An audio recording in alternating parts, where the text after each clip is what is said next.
Should I update to Windows 11? Hi everyone, Leo Notenboom here for askleo.com. This is a topic and an article that I'm revising periodically throughout the lifespan of Windows 10. Eventually the answer is going to be yes, but right now, as of roughly July 2023, my answer remains There's really no compelling reason to upgrade to Windows 11, but there's also no compelling reason to avoid it. Honestly, Windows 11 is a fine operating system.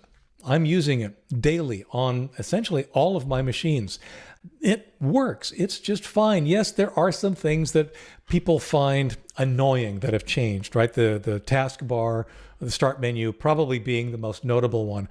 But the bottom line is, honestly, it's as an upgrade, it's just for me a big It really feels a lot more like a Windows 10 service pack, and that's probably what we would have called it in years past, than an actual new version of the operating system. But the bottom line is it exists and it's fine.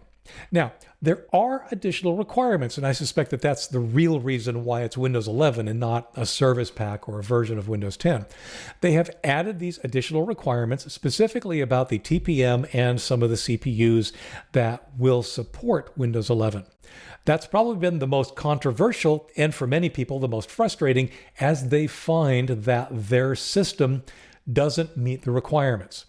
They get very frustrated. There's a lot of conspiracy theory thinking that starts to happen, that Microsoft is trying to force people to buy new computers, which of course is absolutely not true. But nonetheless, some people believe that. The bottom line, however, is, yeah, you don't have to buy a new computer. A, you could keep using Windows 10. There's nothing that's going to stop you from doing that.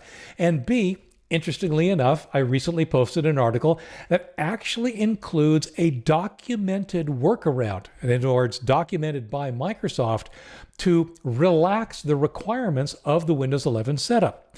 It actually will allow it to run on or be installed on machines that have the older TPM 1.2, which chances are you probably do, rather than requiring TPM 2.0, and also relaxes the requirement on the various CPU generations that will be supported.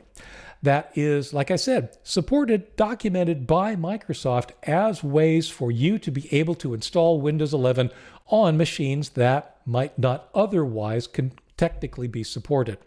Again, do you have to go through this? Of course not. There is no currently compelling reason, as far as I'm concerned, for you to move to Windows 11.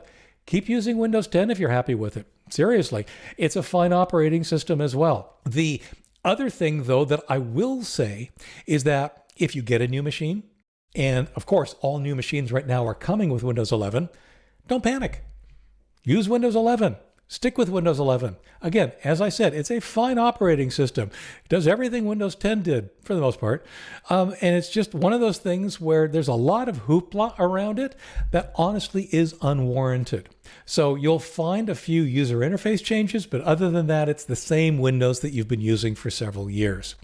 Now, there are a set of people that I'll just say, if you know, you know.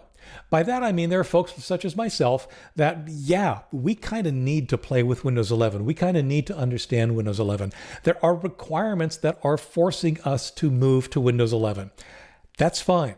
But if you don't have a requirement that's pushing you, yeah, there's really no reason. You do not yet have to upgrade to Windows 11. In a couple of years, when Windows 10 end of support comes, then yeah, we may color the discussion a little bit differently. But for now, there's still no rush, no compelling reason. If you're happy with Windows 10, keep using Windows 10.